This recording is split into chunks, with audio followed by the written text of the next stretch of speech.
Boa tarde todo mundo. Boa tarde, meus amores. Nessa tarde de quarta-feira, um pouquinho frio aqui em Brasília, como eu disse para vocês ontem. Aqui entrou uma temporada de frio, uma temporada de chuva, né? Brasília passa muito tempo na seca, mas quando entra também, então tá friozinho, sabe aquele frio de tomar uma sopa, de dormir, de deitar, de ler um livro, aquele friozinho que você não quer sair de casa, tá desse jeito aqui em Brasília. E vocês, como é que estão? Como é que vem passando? Como estão as coisas? Como foi o início da semana? A volta pro trabalho, a volta de muita gente pro trabalho, né? A volta segunda-feira, o retorno na segunda, foi um Deus nos acuda, não é? Voltar para a rotina, voltar para o trabalho, voltar para tudo, né? Então, hoje eu queria fazer uma reflexão também com vocês. Sabe que todos os horários de nossos almoços a gente tira um pouquinho, né? Para refletir sobre tudo. Por que será que a volta da rotina, por que será que a volta aos estudos, a volta ao trabalho, a volta, muitas vezes até nosso trabalho, né, nas casas espíritas, nas igrejas, o retorno à rotina é tão pesado, é tão difícil? Por que será que isso acontece com a gente? Por que de repente a gente, quando está num processo, para um pouco, descansa e quando volta é difícil? Fiquei pensando esses dias. Toda parada denota um tempo em que você tem um tempo para pensar na vida. O que é que os filósofos fazem e faziam também? Pensar. Eles usavam o raciocínio, eles usavam o seu pensamento para estudar as coisas que acontecem cotidianamente, né? Então, é o momento que você para de trabalhar no automático, né? Acorda, toma banho, se arruma. E aí, de repente, você para, você pode comer em horas diferentes, você pode dormir, você pode ler, você pode fazer coisas que na rotina muitas vezes são mais difíceis. De repente tem que voltar para a rotina e tudo recomeça. Uma coisa que é importante também é quando a gente começa a imaginar que toda parada e que requer recomeço, ela volta com mais dificuldade. Quem está aqui na academia sabe, você começa a treinar bem, a se alimentar bem, a tomar água, a fazer os exercícios. Adoeceu, passou 3 dias sem ir, o retorno é uma dificuldade. E tem gente que diz, não, detesto o retorno. Então, não desista. O retorno das férias, ok, porque isso todos nós precisamos de uma parada programada, uma parada para descanso, uma parada para juntar-se com os nossos amigos, nossas famílias, tudo isso. Ok, tá tudo certo. O problema são as paradas da vida em que nós desistimos. Tudo que você desiste fica muito mais difícil de retomar. Tudo que você para pelo medo, pela apreensão, pela preocupação, para retomar é complicado. Quando a gente está aprendendo a andar de bicicleta, que aí os nossos pais, nossos tios, todo mundo tá pegando na bicicleta e te ajudando, você se sente muito segura. Quando eles soltam e você cai, muitas crianças não querem mais voltar a andar de bicicleta. Caiu, ficou com medo e deixa que esse medo, né? E deixa que esse medo paralise essa vontade de aprender a andar de bicicleta. E de repente uma coisa que é uma coisa boa, andar de bicicleta, começa o quê? Começa a fazer medo. Eu não vou porque eu vou cair. Eu não vou porque eu vou sofrer. Eu não vou porque em um certo momento a pessoa que está segurando a bicicleta vai me soltar. E não é assim a nossa encarnação? Deus está sempre lá, Deus está sempre aqui com a gente, a espiritualidade, Jesus, segurando a bicicleta. Mas tem uma hora que ele solta a bicicleta, ele precisa soltar. Ele precisa nos dar o direito de caminhar. E aí, de repente, a gente cai dessa bicicleta e tem medo. Ah, eu não vou fazer de novo o vestibular porque eu não passei. Ah, eu não vou prestar concurso de novo porque eu não passei. Ah, eu não vou desistir. Só perde aquele que desiste. Aquele que tenta, nunca perdeu. Aquele que desiste, já perdeu. Ele já nasceu perdido. O problema de todos nós não é o fracassar. Não é do fracassar que você tem medo. Não é de não dar certo que você tem medo. Você tem medo é de não dar certo e as pessoas saberem. Você tem medo das pessoas te ridicularizarem porque não deu certo. É esse o seu medo. E é nesse instante que a gente tira, né, o nosso ego de lado, que a gente tira a nossa vontade de performance e coloca a vontade de Deus.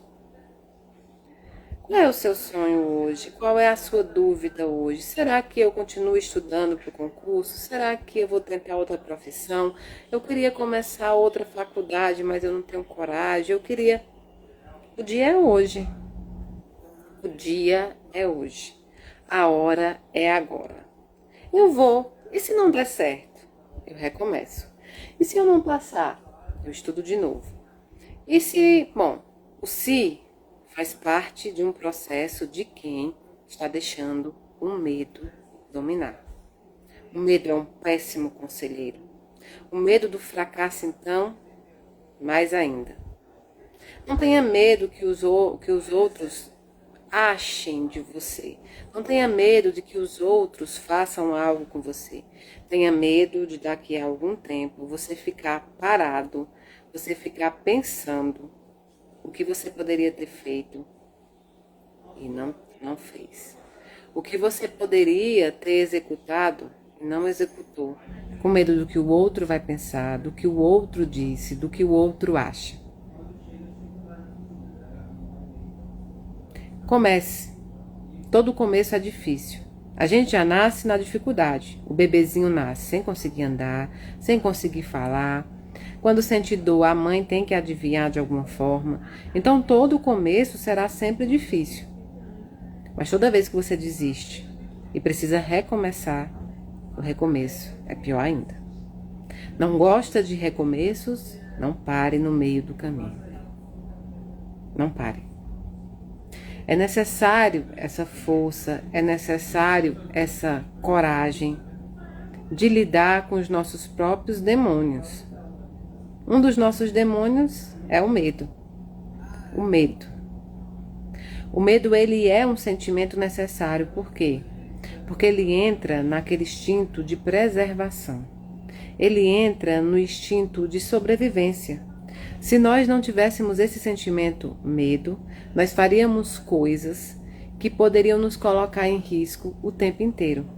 O medo faz que a gente possa se precaver de situações que nos colocam em risco. Esse é o lado sábio do medo. A sabedoria do medo está aí, em te deixar alerta para casos que podem acontecer. Agora, quando o medo vira o senhor da sua vida, quando o medo vira a razão do seu viver, ele é um péssimo conselheiro. E ser escravo do medo é uma situação muito, extremamente ruim. O primeiro ponto é que existem chances disso que você quer dar certo e existem chances disso dar errado. Meio a meio, com certeza, já existe. Às vezes, a chance de dar errado é até maior. Só que ainda tem a chance de dar certo. Mayra, só tem 2 vagas para o concurso que eu quero. Pois é, mas tem 2 vagas, né? Tem 2 vagas. É preciso ter uma possibilidade e se trabalhar dentro dessa possibilidade. Agora, se você desistir, com certeza você nunca vai chegar no ponto que você deseja chegar. Uma colega minha me disse uma vez que não sabia como eu conseguia mudar tanto em tão pouco tempo, mudar as coisas que eu acho, sabe? E eu contei para ela de um livro que eu li, que ele falava que a gente precisa gerenciar a nossa vida, como muitas vezes nós gerenciamos nossas empresas, quem tem empresa, né? Quem contrata, quem tem, né? Quem tem essa parte de mercado mesmo. O que acontece numa empresa? A empresa, ela contrata a pessoa, ela promove essa pessoa e quando não dá certo, ela demite. E por que é que a gente, muitas vezes na nossa vida, entra em situações que a gente acredita que o tempo inteiro precisa ficar naquela situação? Por que a gente não faz essa divisão também do que deve ser promovido, do que deve ser conduzido, do que deve ser mantido na nossa vida e daquilo que deve ser cortado, daquilo que deve ser demitido? Se seu problema é uma pessoa, se seu problema é um círculo de pessoas, se seu problema reside num grupo, você precisa, nesse momento, fazer essa gerência. Às vezes você não está com depressão, às vezes você não está doente, às vezes você só está no círculo errado, às vezes você está no círculo de pessoas que não é para você. E às vezes você é o problema também. E aí quando você for o problema, você tem duas soluções. Ou você se corrige, ou você faz sua reforma íntima, ou você vai acabar sozinho. E por mais que tenha pessoas que digam, eu prefiro a minha solidão, não é verdade. O que é bom é a solitude. A solidão não é bom. Solitude é gostar da sua companhia, é ser mais reservado, mas ainda assim manter o contato social de pessoas que te querem bem, de pessoas que você quer bem. Solidão é diferente. Tem que se fazer primeiro essa avaliação. Será que sou eu o problema? Se for eu, tá fácil. Porque quando o problema é nosso, facilmente é resolvido por nós. Agora, se o problema for o circo, se o problema for uma pessoa específica que você não consegue soltar, tá na hora de gerenciar. Não são pessoas frias, não são pessoas que não se importam com as outras, são pessoas que se importam com a sua saúde mental também, com a sua saúde espiritual. São pessoas que precisam estar bem para tratar as pessoas bem. Do que adianta passar a vida inteira, tentando fazer a vida das outras pessoas melhores, se você se desconstitui como pessoa, se você esquece de você.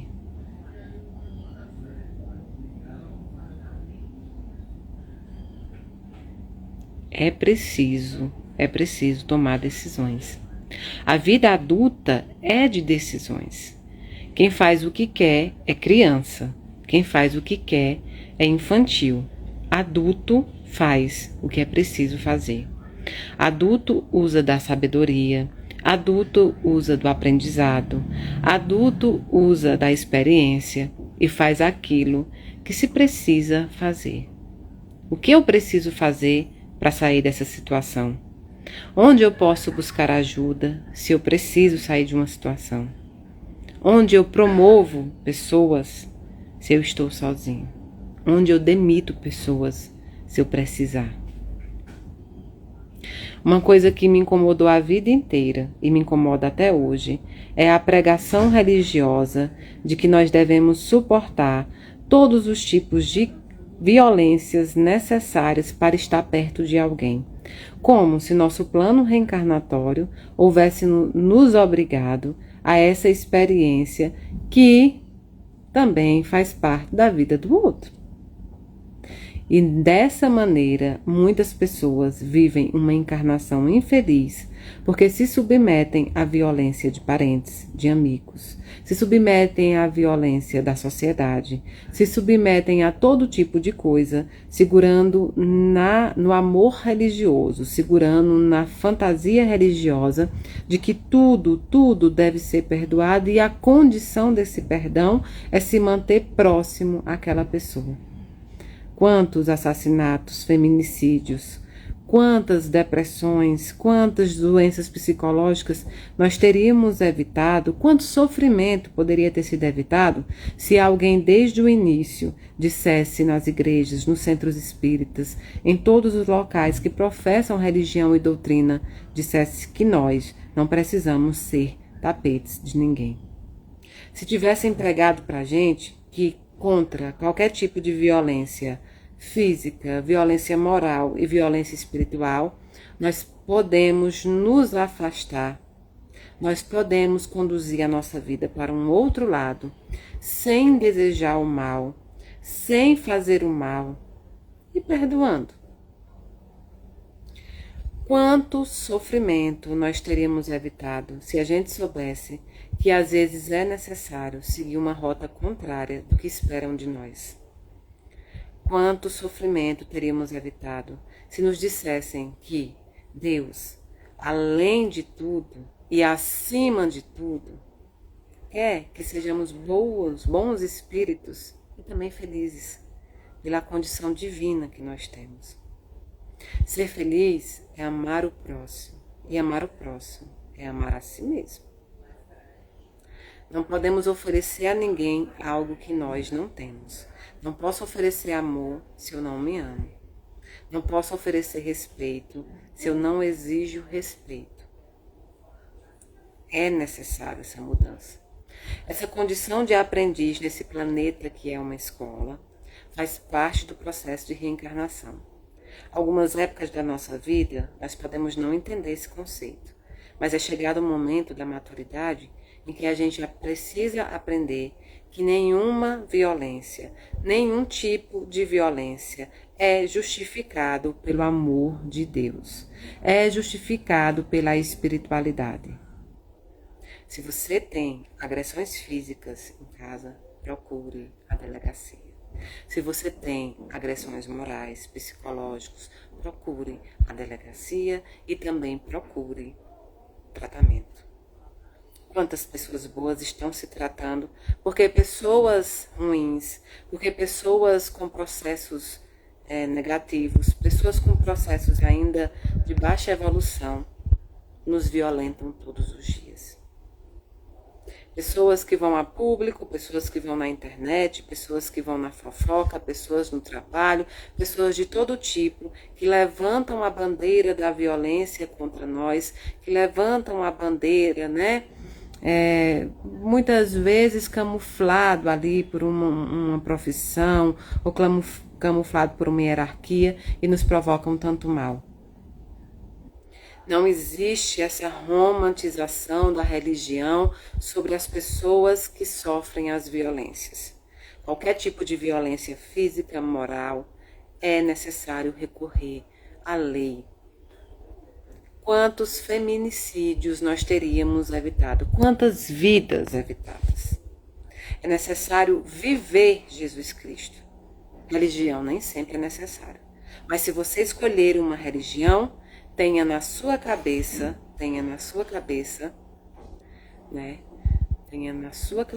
que você é um espírito que tem livre arbítrio e que precisa executar com maturidade, mas que você não é tapete. Se você não for toalha do rosto de alguém, não seja tapete para os pés. E o perdão, onde fica, Mayra? O perdão fica onde ele sempre tem que estar, no seu espírito. Perdoar não significa convivência. É muito bonita a teoria que fala sobre karma, a teoria que fala sobre cruz, carregar a sua cruz, a teoria que diz que ninguém nasce numa família diferente. Chico Xavier diz isso, que ninguém nasce em uma família que seja por acaso. Isso eu concordo. Você nasce e convive com quem que tem que conviver. Só que você precisa entender que para cumprir muitas vezes o plano reencarnatório que você veio, é necessário que a outra parte também queira. Se a outra parte não faz movimento para cumprir isso, não tem problema. Se afaste e outras provas e expiações virão ao caminho. Você não deixará de cumprir aquilo que veio para cumprir. Mas eu jamais vou falar em favor de violência. Eu jamais vou usar a religião, a espiritualidade ou a minha crença para obrigar as pessoas a ficarem em qualquer situação violenta, em qualquer situação de desmerecimento, em qualquer situação de desrespeito. Isso é uma questão espiritual. Amar ao próximo como a ti mesmo. Para amar ao próximo é necessário o amor próprio, o perdão próprio. Você não vai conseguir mudar alguém que não quer mudar, mas com certeza no meio desse processo você vai conseguir adoecer. Toda vez que você insistir em mudar alguém que não quer mudar, você adoece no meio desse processo. E muitas vezes, quando você adoece, você não acha uma mão amiga, nem dentro da igreja, nem dentro do centro espírita, às vezes nem no seu círculo de amigo, para te dar a mão, para te puxar do poço. Então é necessário esse respeito próprio. É necessário esse momento de pensar em si próprio também. A humildade não significa estar disponível para ser violentada. O servir, não significa ser tapete. O servir é servir com amor. A humildade é de entender que você é um servo pequeno, diante de um Deus grande. Mas você é muito importante. Se você está hoje aqui de olho aberto neste planeta, é porque o planeta ainda precisa de você. Aqui é como um relógio, cada parafuso, cada coisinha nele que está dentro precisa para fazer esse relógio rodar. Então você é importante. Você acha que Jesus iria lhe violentar, que Deus iria lhe violentar para que você evoluísse diante da violência? Não. Não confundam expiação, não confundam provas com violências à escolha própria. Nem todo encontro é um reencontro. Nem todo mundo que você vai esbarrar aqui você está reencontrando. Existem novos encontros também. Existem provas e expiações que não foram te dadas pelo plano reencarnatório, mas que você, com seu livre-arbítrio, escolheu. Permanecer nessas provas também cabe a você. Planta e colhe. Então, no tempo de hoje, no mundo de hoje, no momento de hoje, em que milhares de pessoas são assassinadas, pregar a romantização da violência, utilizando as religiões e doutrinas como cabresto, além de ser irresponsável, materialmente falando, é uma crueldade espiritual. No mínimo passo de violência, de preconceito, de racismo, de tudo isso, procurem sim as leis humanas. Assim como a medicina terrena, as leis, o jurídico, o humano, também são instrumentos divinos para nos manter tanto em segurança, como também manter uma sociedade em que a nossa liberdade de sermos humanos, de escolhermos, seja mantida. Jamais falarei diferente. O perdão é um exercício diário. E muitas vezes, perdoar alguém que continua te ferindo todos os dias é impossível. Muitas vezes o afastamento é que vai te dar a oportunidade do perdão. É muito bonito as pessoas falarem que não, que a gente não vem numa família diferente, a gente tem que continuar, a gente tem que insistir. Só que quando ocorre um assassinato, um homicídio, quando ocorre um feminicídio, essas pessoas que pregam isso para você não estão lá. Algumas pessoas que pregam isso na internet, em condições iguais, se forem colocadas, fazem totalmente diferente do que pregam. Pense nisso. Pense nisso porque todos nós somos falhos. O fato de Mayra vir na internet, do pastor ir no púlpito, do padre no púlpito, do dirigente espírita aí no púlpito também. Enfim, o fato de falarmos em Deus, de pregarmos Deus, nem sempre significa que nós vivemos Deus. Por isso que eu sempre digo para vocês, tenham exemplos em todas as pessoas, naquilo que te couber. Tire das outras pessoas, como nós tiramos dos livros, aquilo que te engrandece. Porque todos têm defeitos, todos têm problemas. Mas nós precisamos nos focar naquele que é o nosso ídolo correto, Jesus Cristo, Deus. Se você colocar todas as suas esperanças em alguém falho, algum dia essa pessoa vai te decepcionar e você vai generalizar ao ponto de achar que são doutrinas, são religiões, que são falhas. Não, é humano. Quantas doenças psicológicas nós já temos catalogadas? Não torne o homem o seu ídolo. Nenhum. Você está pensando, não, Mayra, a médium Mayra é humana, é errante, já errou no passado, erra no presente, está buscando não errar no futuro. Mas nem isso é garantia. Eu posso garantir a busca por não errar, a busca por tentar diminuir meus erros, a busca por caminhar dentro da verdade, da seriedade das coisas. Mas ainda assim, não posso dar o 100% de certeza que nunca mais errarei. É até possível que eu erre sempre. Então, não é para colocar o foco em pessoas. O ídolo é Jesus e depois desse ídolo é você. Você que acorda todo dia de manhã para trabalhar, você que tem depressão e está lutando, você que está no luto e está lutando, você que está dentro dos seus problemas e lutando. Depois você pode ter como ídolos pessoas muito próximas a você, que você conhece, que você convive, que mesmo diante dos defeitos, você sabe que vale a pena se espelhar. A sua mãe, o seu pai, pessoas ali no seu trabalho que você vê, dentro da sua religião, voluntários que trabalham de domingo a domingo, como é o caso da Casa da Caridade. Esses são meus ídolos. Humanos. Mas o ídolo principal é Jesus. Se um dia me dissessem que eu teria que escolher entre Jesus e o Espiritismo, com certeza Jesus estaria acima do primeiro lugar. Jesus acima de tudo. Mas graças a Deus, isso nunca vai acontecer. Isso nunca vai acontecer. Ele é espelho. Alguns de nós falamos muito, muito mesmo sobre religião, mas não vivenciamos a doutrina. Falar e executar são situações totalmente diferentes, que é o que a gente busca fazer, conciliar essas duas situações, mas nem sempre é possível. Então, é isso que nós precisamos, nos manter alerta também para o autocuidado. É crescente dentro da internet, é crescente dentro das religiões a pregação por cuidar dos outros, porque esse é um dos fundamentos. Amar uns aos outros, cuidar dos outros, muitas vezes colocar a dor da gente no bolso para ajudar o outro. Isso é um mandamento, é verdade.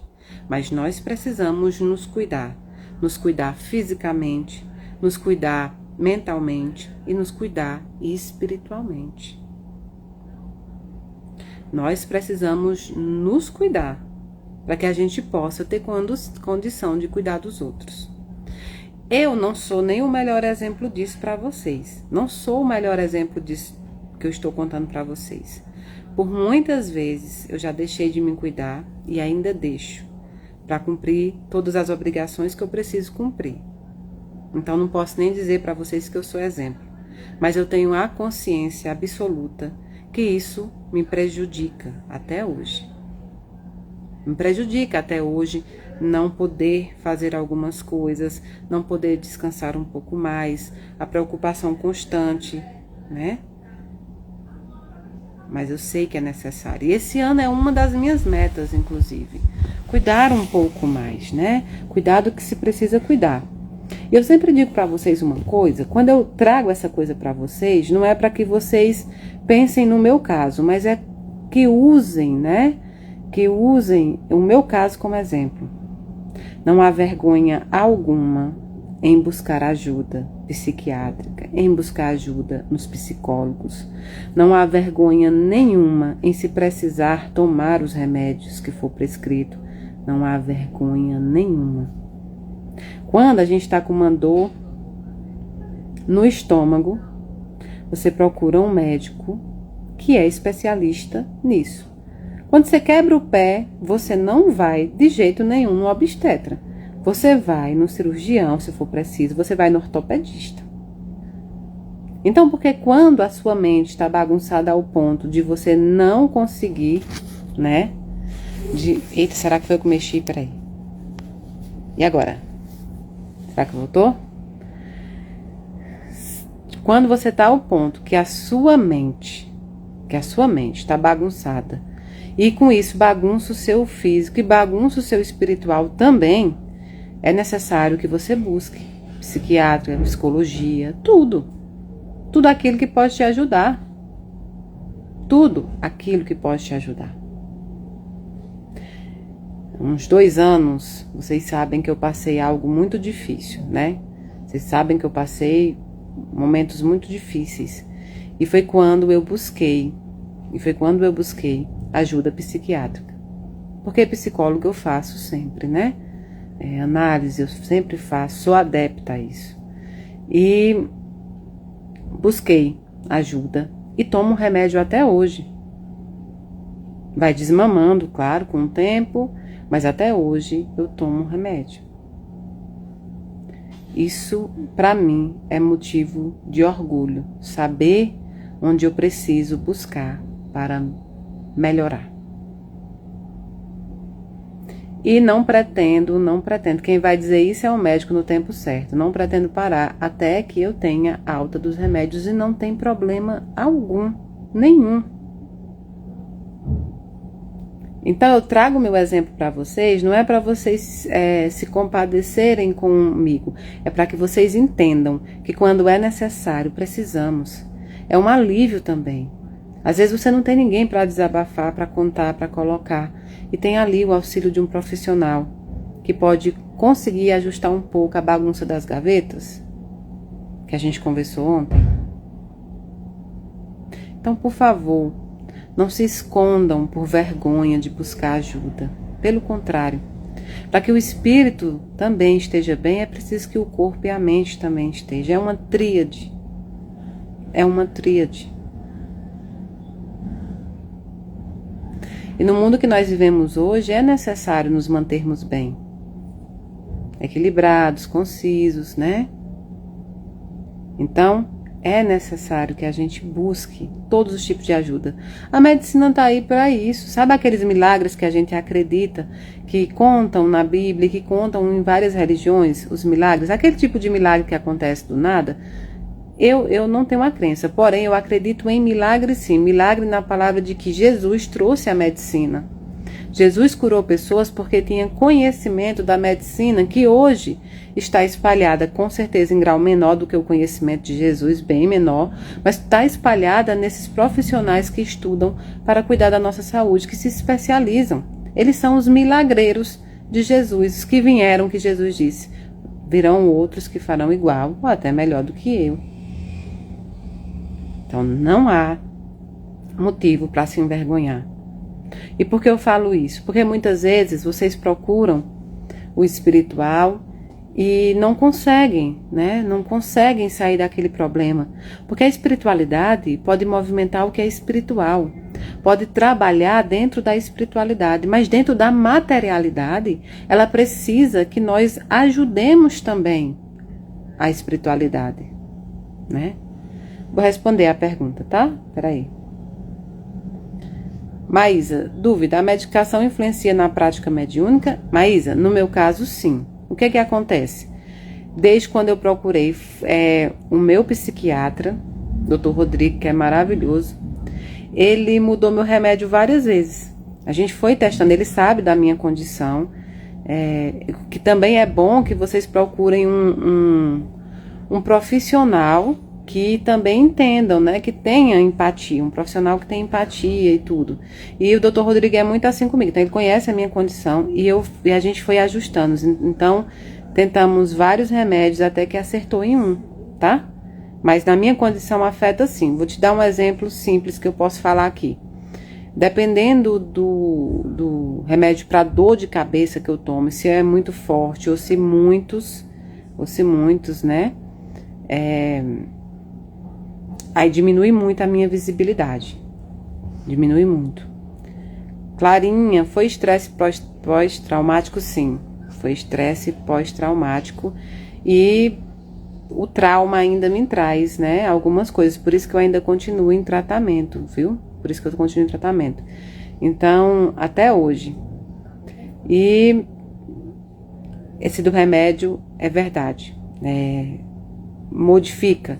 Então é até bom ver se você está passando por uma mediunidade mais aflorada e está tendo algumas modificações. Veja o que tipo de remédio que está tomando e procure conversar isso com o profissional para que ele possa ajustar.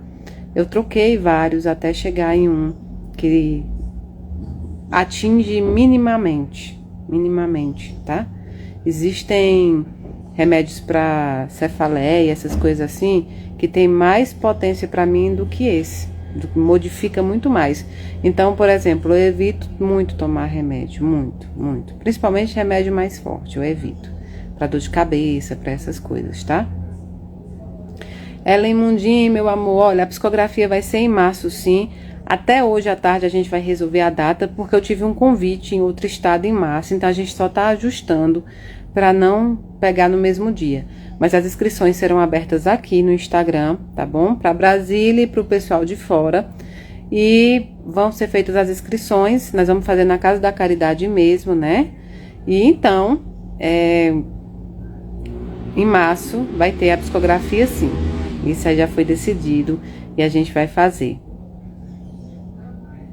Caiane, se beber cerveja, como você fica com a mediunidade? Caiane, primeira coisa é que eu não bebo, né? E eu já disse para vocês que eu nunca bebi, não por conta da religião ou da doutrina.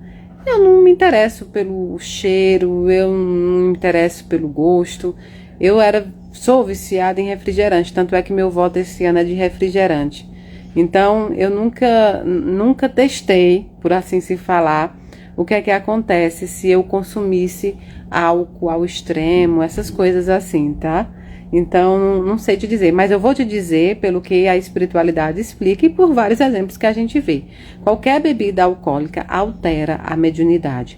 Qualquer bebida alcoólica altera o tipo de espírito que vai se aproximar de você, porque nós atraímos os espíritos pela nossa vibração. Então, qualquer bebida alcoólica vai te mostrar um outro lado. E é por isso que tantos médios sofrem, pelos vícios, né? Às vezes você está com a mediunidade desequilibrada justamente porque faz o uso de algumas coisas que modificam. Mas não é só bebida também não, tá?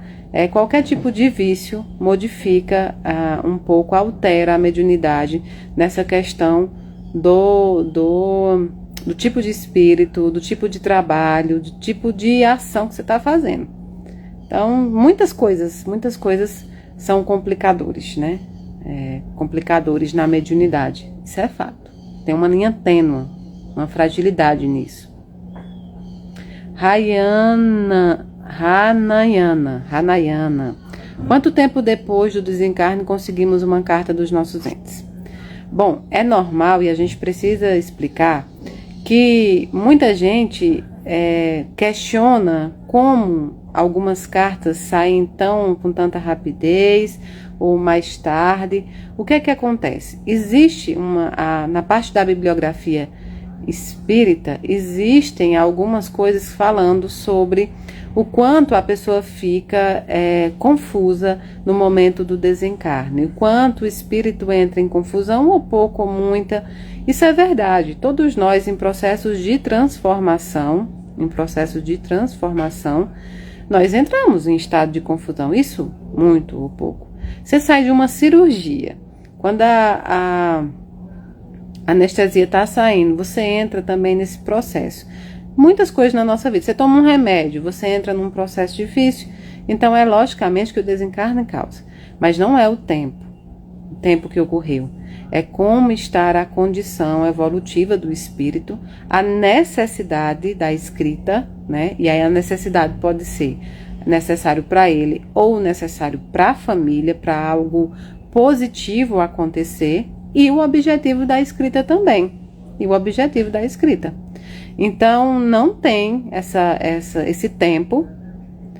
E as pessoas falam muito sobre mais tempo para poder escrever, mas isso é um sistema de crenças comuns de alguns espíritos que falam sobre isso, e aí algumas outras pessoas passam isso como se fosse regra geral. Kardec nos diz que a comunicação pode acontecer, inclusive, simultânea à morte, tá bom? Então, não é o tempo que define isso. Pode ser qualquer tempo. Pode ser ontem e escrever hoje, pode ser daqui 40 anos, pode ser 20, pode ser... Não tem esse tempo definido.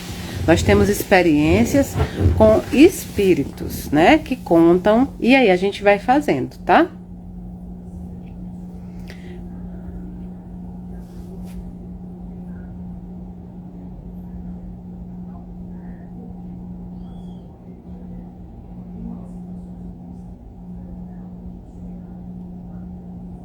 Passou rápido. Ó, tem Congelde também em junho, viu? Tem Congelde em junho em Uberlândia, quem perguntou, tá? A psicografia vai ser aqui em Brasília, na Casa da Caridade, tá? Jaque, meu amor, um beijo. Eu pretendo ir em Fortaleza esse ano ainda e pretendo ir no Canidé. Um amigo tem sempre convidado a fazer um trabalho lá. E eu vou fazer o trabalho com ele sim, viu? Vou fazer o trabalho com ele sim, lá no Canidé também. E aí eu vou ali por Juazeiro do Norte também, eu quero fazer uma volta ali que eu nunca fui, né? Fazendo o trabalho espiritual eu nunca fui. Então eu quero fazer por ali também. Fevereiro nós temos dia 21 de fevereiro. A inscrição já está aberta na Fraternidade Sem Fronteiras. Na Fraternidade Sem Fronteiras, inscrições abertas, né? Você se inscreve para passar o dia inteirinho com o pessoal da Fraternidade, com o pessoal da Casa da Caridade e comigo, Mayra Rocha. Vai ter fila do abraço, vai ter muita conversa, vai ter muito amor, vai ter muito tudo. E você é meu convidado. Tudo que for arrecadado nesse dia será em prol dos nossos irmãos da África, com a Fraternidade Sem Fronteiras. Mayra, William pode escrever outra carta? Dona Rose, um beijo. William pode escrever milhares de cartas. Uma coisa que é bom para as pessoas saberem, existe uma mãe que recebeu mais de 35 cartas do mesmo filho por Chico Xavier, que virou inclusive um livro, tá bom? Então não tem quantidade determinada de carta não, tá bom, gente? Pode acontecer do mesmo espírito escreverem várias vezes.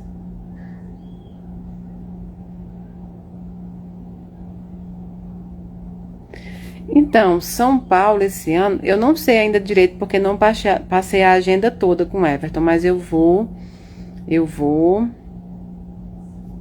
ver. Luiz Felipe, Mayra, aqui na minha rede tem um rapaz que cobra R$100 por psicografia, ele diz que invoca o espírito, isso é possível? Luiz, é possível que ele consiga falar com um espírito sim. Eu não posso dizer que o rapaz não fale com o espírito, eu não posso dizer isso, que eu estaria entrando numa área que não me pertence, a competência do julgamento da mediunidade. Isso não pertence a mim, acho que não pertence a ninguém. Não conheço ninguém nesse plano terreno que possa julgar a mediunidade do outro. Mas o que nós sabemos, o que nós aprendemos e atuamos a vida inteira, é que esse tipo de trabalho cobrado, ele atrai um determinado tipo de espírito, que são os zombeteiros, são aqueles que querem fazer gracejos. Nem sempre o familiar da pessoa vai, né, responder esse chamado. É muito perigoso, inclusive, mas não conheço o trabalho do rapaz. O que eu posso te falar é por mim eu posso te falar. Carta psicografada não deve ser cobrada. Não deve ser cobrada, por quê? É o tipo de trabalho que não tem preço. Não tem preço. Se você sentar uma pessoa hoje e disser, coloque aqui o preço que você daria numa carta psicografada, o que vale a carta, ela com certeza te diria que não tinha nenhum valor, porque o valor era infinito. Então, trabalhos espirituais, como a psicografia, eu vou falar da psicografia, porque é onde eu tenho lugar de fala, não pode ser cobrado. Primeiro, porque você não tem a certeza de que vai acontecer a comunicação. A comunicação, ela não é certeza de acontecimento. Pode ser que um dia abra-se uma psicografia e não tenha nenhuma autorização para escrever. E aí eu vou só palestrar, explicar que não teve e pronto.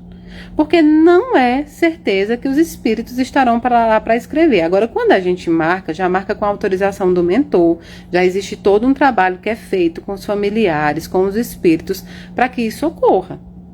Agora, a garantia da psicografia por intermédio de um pagamento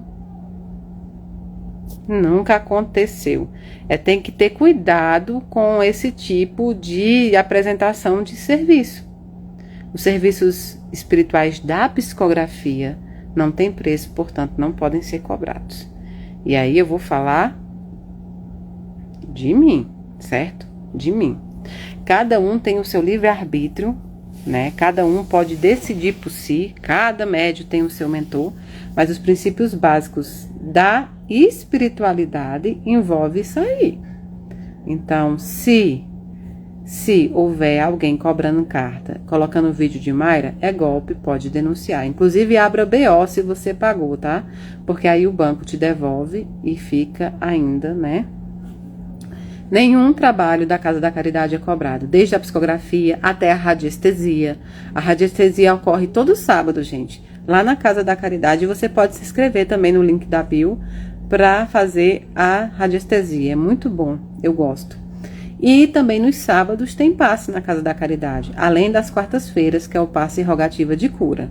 Esse semestre lança-se 2 turmas novas de aprendizado sobre o ESG, sobre o Espiritismo, e tem muita novidade vindo aí. Então, em março tem psicografia.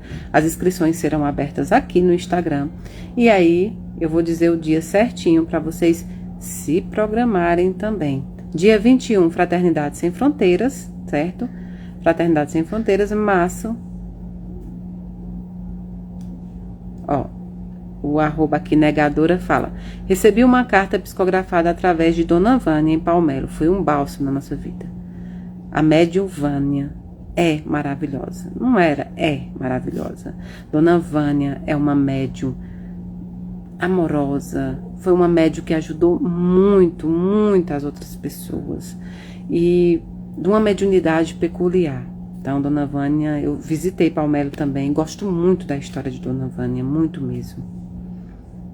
Óculos novo nada, minha gente, ó, os meus óculos novos arranhou e outro ficou folgado. Esse aqui já é o antigo, que eu já tenho que fazer outro óculos, porque essa questão de óculos comigo é complicado, que eu vou jogando e de repente, Recife, meu amor.